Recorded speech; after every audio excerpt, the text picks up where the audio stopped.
Hi, friends. This is John. Welcome back to the Regenerative Agriculture Podcast, where we usually talk about agronomic science and all the fun things that are related to producing healthier, higher quality food for people.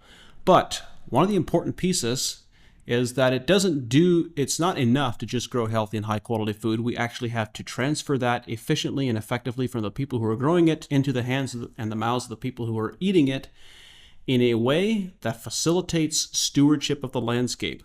And one of the things that means fundamentally is that we need to reward people who are good stewards and who are doing a good job of producing food. And as we know, the food supply web is massive, it's complicated, there are lots of actors, lots of moving pieces and parts, and usually one of the results in today's world, at least here in North America, is that the people who are producing out in the field end up with a very small piece, a very tiny piece of that overall pie, and that I'm of the persuasion that is because we have limits to market access and that growers are not able to access markets very well because of regulatory oversight and so forth. So this episode, we're going to have a different conversation. I'm really excited to be having a conversation with Austin Frerick. He has a new book coming out that is titled Barons. I want him to speak a little bit about that. Subtitle is Money, Power, and the Corruption of America's Food Industry.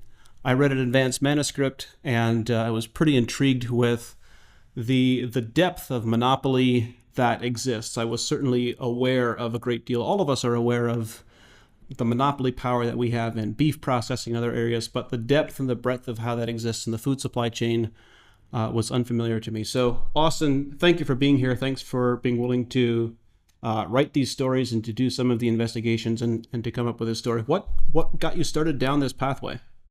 First of all, thanks for having me on, John. But what got me started was, I'm not joking, a conversation at a dive bar in Des Moines, Iowa.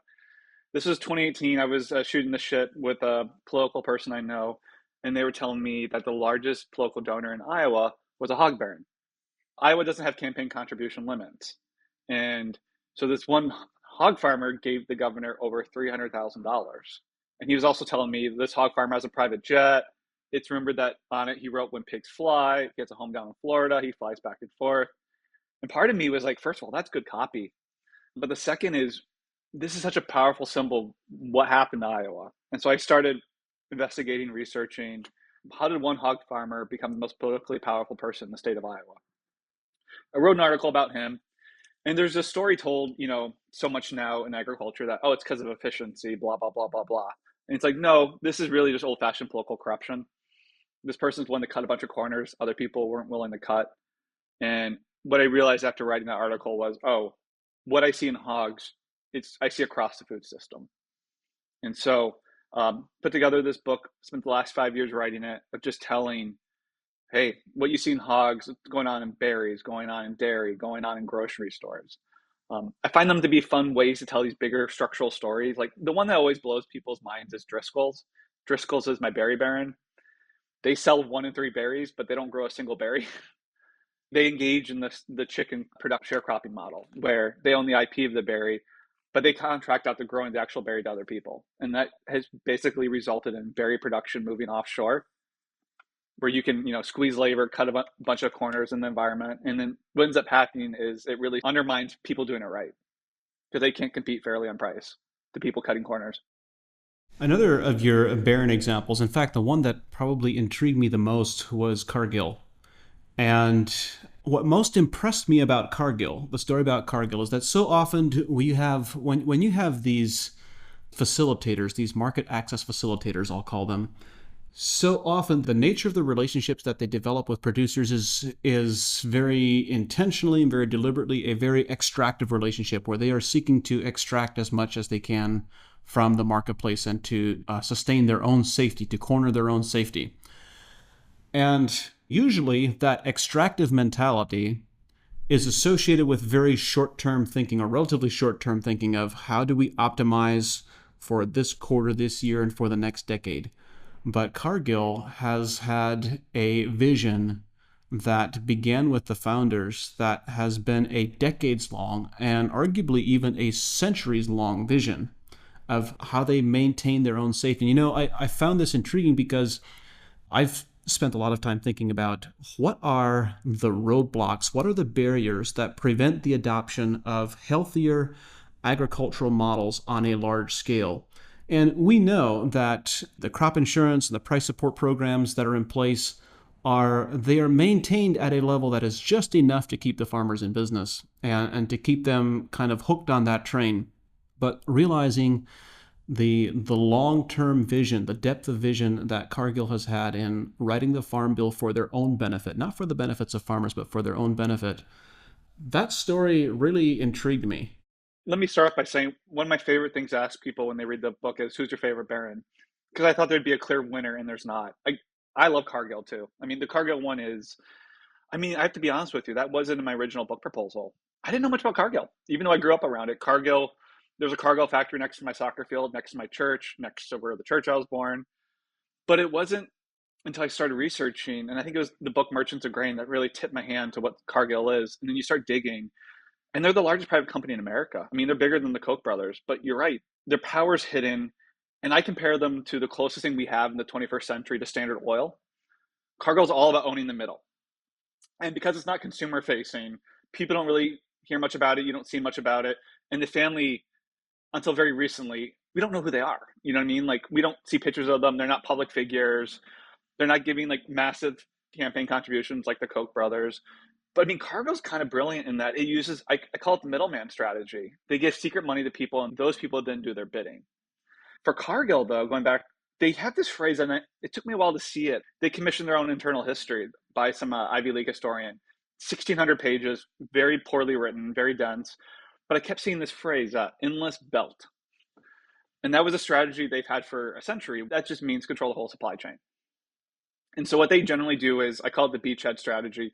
They buy a little bit of a company, and they kind of see how the industry's going, and either they commit to it or they pull back.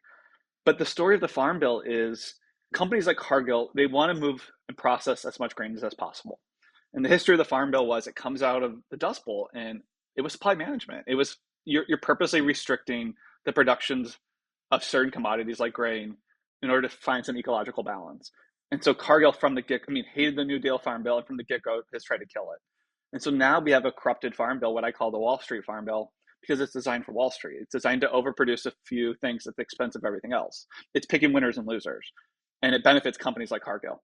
So, as you have looked at the seven barons that you highlighted in your book, seven different industries, it's been a while since I read the manuscript. I don't recall. Did you include the beef as well? Because beef is kind of top of mind for lots of people right now with all the conglomeration that we have and the lack of a competitive marketplace. But I guess maybe that's the next question. When I use the phrase "a lack of a competitive marketplace," what is the key point that you wanted to communicate with the book that you wanted to be more widely known? This simple notion, let me start with, the goal of every corporate executive is monopoly. They don't want competitive markets. I mean, profit is in monopoly. So you have an inherent tension of business wanting monopoly and government wanting competitive markets for innovation, for farmers, for workers, for what have you. I tell the story of JBS. JBS is my slaughtering baron. We have never had a meat company this big in the history of mankind. But to me, the undercurrent of that chapter is my anger at Secretary Vilsack. I mean, to me, JBS it's just a classic bully where it's never really faced consequences for its actions, so it keeps pushing the envelope. I mean, I argue it's the closest thing we've had to a modern day mafia company in an American corporation. I mean, they admitted to bribing over 1,800 politicians to become a monopoly. And the fact that we let them keep their monopoly, I mean, that's wild. Imagine you can just bribe your way to monopoly status and then you just pay a fine. But that's the story of JBS. And I mean, Vilsack, I've never seen such a bipartisan pinata as I see now, confronting, especially in beef, the concentration crisis. And his inability to like not only do anything, but like the fact that the meat markets have gotten more concentrated these last 4 years tells you everything. Besides my bigger point of, you have this inherent tension between corporations wanting monopoly and government not. My other big takeaway of this book is there's no such thing as a free market in the food system. Everything you eat is subsidized. The question is to what degree. And right now, I mean, we are subsidizing robber barons, and they capture the political system and they're reinforcing their bottom line. And my big goal at the end of this book is it doesn't have to be this way. I mean, we've dealt with robber barons before. I mean, that's kind of why I like using this robber baron framework is, it's something you learn about growing up in high school where, oh yeah, you think of Teddy Roosevelt, the Gilded Age, all that kind of stuff. So I really want to harken back to that to kind of show that we've been here before. We can conquer these giants. We can if we have the collective political will, and I think that is the key question in my mind is we have such a hyper-partisan and such a polarized political sphere. Do we actually have the collective political will? And particularly when you consider the, as you're calling them, the robber barons' political contributions and the level of government capture and regulatory capture that they currently enjoy, is there a pathway forward? Is there a reasonable expectation to have a pathway forward to resolve these issues in our current political environment? Yeah. I mean, the two things I think of is one, I don't think people appreciate in agriculture what the movement to electric vehicles is going to do to ethanol. It's going to kill ethanol. I mean, ethanol is the single largest use of corn right now in America, and that market will transition fast. I'm not sure I agree with you. I did agree with you 10 years ago. In fact, I first started saying that 10 years ago. But the reality is that ethanol is already dead from a making sense perspective. Like ethanol doesn't make sense from a carbon footprint perspective. So it is purely being kept alive by politics. It's purely a political weapon at this point. And when I look at the impact that electric vehicles will have, they will have an impact, but it'll be less than 10% of our overall fuel consumption. So it's not insignificant, but when you have something that is politically entrenched, common sense no longer necessarily applies. If it did, ethanol would be dead already. I don't know if it would be 10%. I mean, China is producing EVs at incredibly low cost right now. I mean, that's a whole conversation over industrial policy, China unfairly subsidizing the heck out of that industry. In the day, oil is just a middleman. If you can somehow get EVs, people argue if you think it's going to be 10% or not. I think cars are going to move to EVs. That's the assumption I'm making when I say this. But that's also why you see the ethanol industry trying to put ethanol into airplanes now. Even if we lose 10%, that's still a lot of corn. Yeah, so just so that I communicate clearly, I think that EVs are going to be much greater than 10% of the fleet. I think EVs are going to end up being, well, I don't know exactly, but if I had to speculate, probably greater than 90% of the fleet, given enough time, give it a decade or two. But my understanding of looking at the math is that our automotive fleet, our personal vehicle fleet, specifically our gas fleet, represents only 10% of our total fuel consumption. True. But I'm just talking like from the pure use of from corn. I mean, if you're going to have the auto fleet and then you assume another 10 years after that where cars turn over, people trade in, at some point 20 years from now, you're not going to need ethanol for cars. Trust me, that's what everyone at Iowa State's figuring out now is what can we do with the surplus corn? Because I go back to the fundamental notion is every year is about growing more corn, more and more corn, increasing yields. And so instead of just growing a different crop and the market's not there, they'll keep creating artificial government supported programs to prop that system up. Even though we talked earlier about how Cargill engages in long-term thinking, which is its brilliance, in general, I don't find this industry to really think that way. I think it engages in massive short-termism, and I think it's because of the influence of Wall Street capital. I mean, you see a lot of industrial dairy production in the Texas Panhandle, and that's, no one's thinking long-term there when you're mining water. It's regardless of ethanol is, I think there's going to be a come to Jesus moment on that at some point. I mean, 20 years is pretty soon in agriculture, but also I think just politically, I mean, you have Josh Hawley and Elizabeth Warren talking about that. I mean, those are two different ends of the political spectrum. People see it in the store. I mean, they see the prices of beef, and then you talk to a beef farm and they're screaming for help. There's going to be some smart politician comes along and sees, oh, I could run the Teddy Roosevelt playbook here. It's just such an easy win-win. I mean, Walmart's my grocery baron, and Walmart's making aggressive moves into beef right now because it's sick of being shortchanged by the beef packers. And it understands that its consumers, when you go to a grocery store, meat and dairy are like the main things people look at for quality and price. And it's just collapsing and people see it. So maybe I'm a little optimistic there, but I just see like that's just a pinata that I just haven't seen in a while politically. That gives me hope.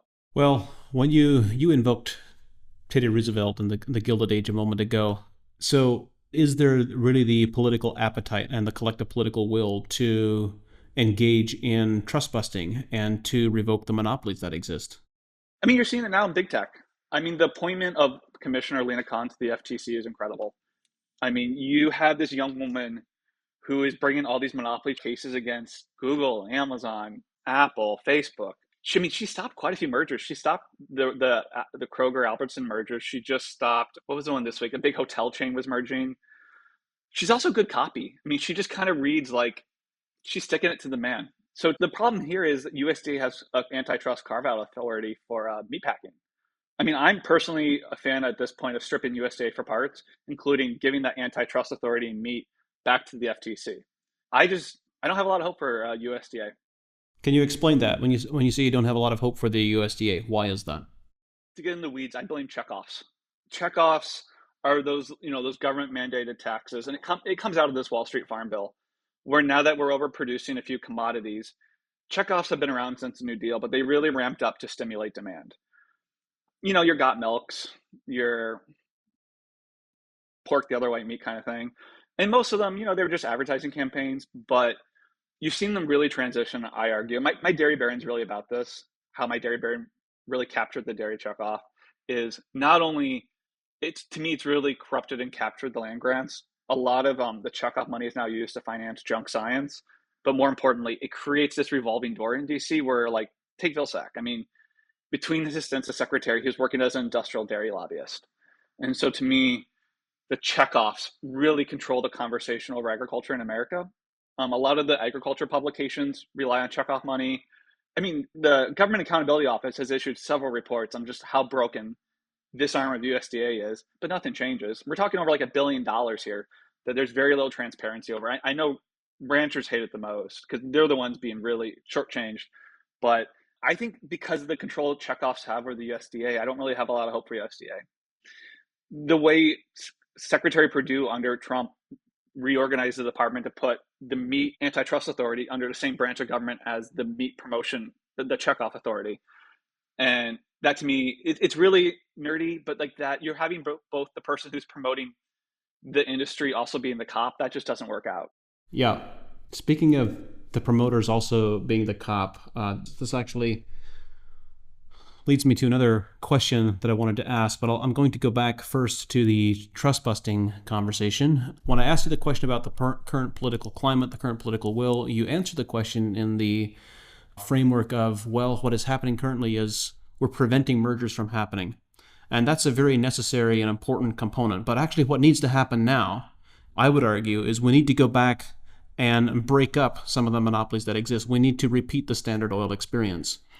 And not once and not twice, but many times, and with a number of different organizations. And is there the political will and the political appetite for that? I really think so. I mean, you're talking about since the election of Reagan, we've been under this pro-monopoly framework. I talk about in my book how it comes from Robert Bork, Nixon's hatchet man. This intellectual framework really validated the consolidation we see in the American economy. This young woman wrote a paper in college that went viral saying we need to break up Amazon. She's returning to that old Brandeis, Teddy Roosevelt thing. It takes a while. I mean, the big thing we face right now in breaking up companies is you have the courts are so captured by industry, such a pro-industry, the Federalist Society, that you really have to overcome a lot of case law. But here's the thing, she's the hot young thing. Every young lawyer wants to be like her. I mean, she goes into law school, any law school in America, it's a packed room to come see her. So you're getting a lot of young lawyers in America being trained to have this breakup mentality. You're going to see, hopefully down the road, this breakup mentality in the judiciary if the right people get appointed. But I mean, keep in mind with Teddy Roosevelt, he was president by accident. I mean, these things can change on a dime. So you got to lay the groundwork now. And so you can, just shift these ships. And so, I mean, we have two presidential candidates that are super old. Who knows what could happen a few months from now. We have two that are super old, and we have one who's independent, who has a track record of doing exactly the types of things that we're asking for. Yeah. I mean, we live in such a volatile time. I'm not a big believer in long-term plans. And so you don't know what could happen. I mean, this independent person could win. Who knows if both candidates will be there at the last day? You don't know. You might not be a big believer in long-term plans, but Cargill would beg to differ.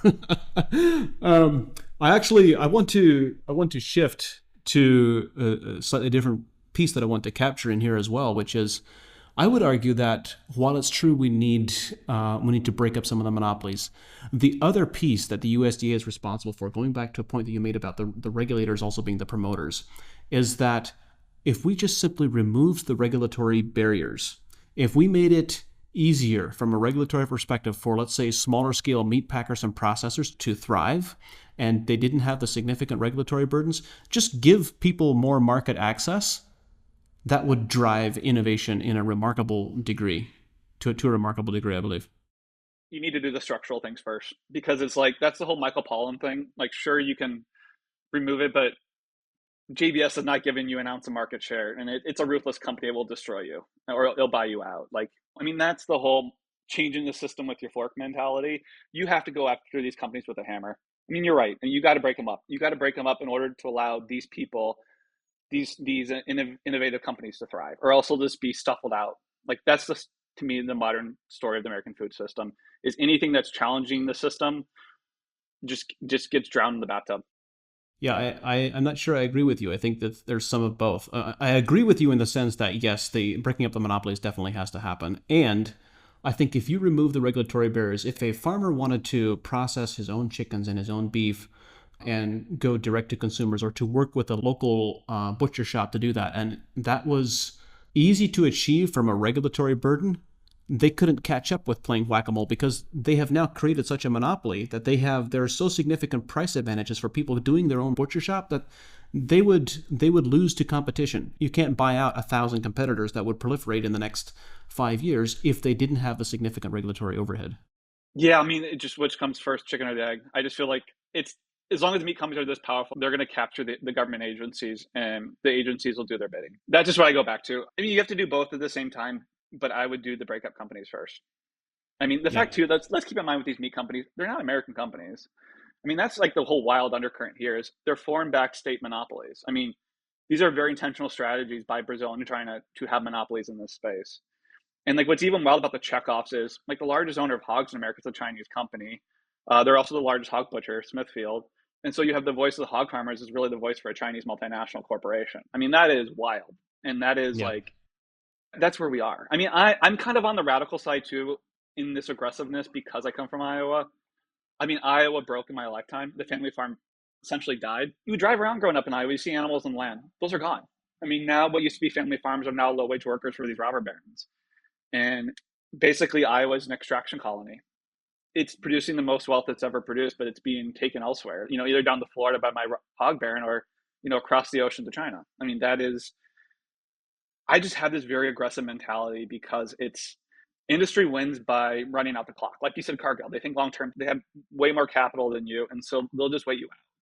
Yeah. Well, thank you, Austin. This has been a fascinating conversation. Where can people learn more about your book? Where should they go?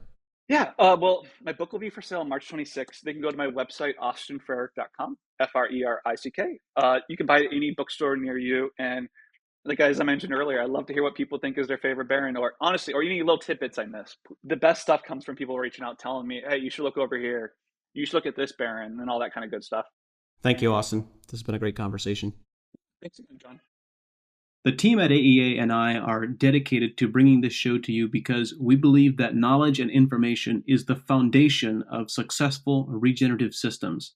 At AEA, we believe that growing better quality food and making more money from your crops is possible. And since 2006, we've worked with leading professional growers to help them do just that. At AEA, we don't guess, we test, we analyze, and we provide recommendations based on scientific data, knowledge, and experience. We've developed products that are uniquely positioned to help growers make more money with regenerative agriculture. If you are a professional grower who believes in testing instead of guessing, someone who believes in a better, more regenerative way to grow, visit advancingecoag.com and contact us to see if AEA is right for you. Thank you for listening, and we look forward to working with you.